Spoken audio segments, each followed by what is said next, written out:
શ્વાસમાં અત્યારે રહી છે, પણ એ શ્વાસ આપણે શ્વાસની અંદર અત્યારે રહી છે, પણ એ શ્વાસ એ આપણે નથી.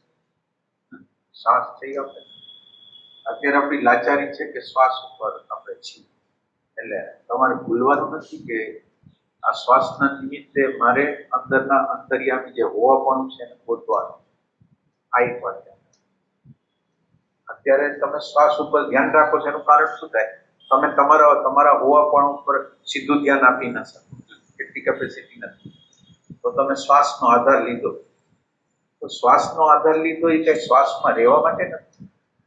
શ્વાસથી વધારે ઊંડાઈ શ્વાસ ઉપર જે ટેન્શન નાખે છે ને એને જાણવું છે. આ અંદર તમારે બરાબર રીતે અંદર નક્કી કરી લેવાનું. ખાલી શ્વાસ ઉપર જવું કાફી નથી. એટલે શરૂઆતના સ્તર ઉપર આપણે શ્વાસ ઉપર જ જવું છે, પણ શ્વાસ ઉપર એટલા માટે જવું છું કે અંદર જે શ્વાસ સાથે જે અનુસંધાન કરે છે એની હારે જોડાઈ શકે એના માટે હાથ રાખતા. એટલે આ તમારા ચોખ્ખા ખ્યાલમાં ન હોય ને તો તમે શ્વાસ ઉપર જ આખી જિંદગી વહી જાય.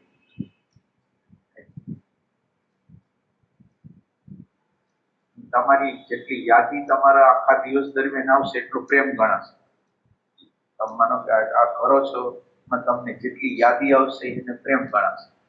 જેટલું વિસ્મરણ કર્યું એટલું આપણે પ્રેમ ઓછું. હવે તમારી યાદી દિવસ દરમિયાન કેટલી વધારો છો એના ઉપર એ તમારે ટોટલ મારવાનું કે આ સાધના કરું છું તો આખો દિવસ દરમિયાન મારી પ્રેઝન્સ કેટલી છે શ્વાસ ઉપર.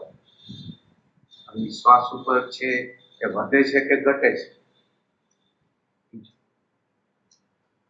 હંમેશા સાધના હોય ને એનો સમય વધતો જાય ને, શરૂઆતમાં અડધી કલાક, કલાક, પછી 2 કલાક, 3 કલાક, એટલે પછી બેસીને નથી કહેતો.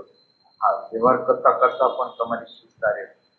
એટલે તમારો સમય વધતો ન હોય તો તમારે એમ સમજવાનું કે સાધના ખોટી જાય, સમય વધુ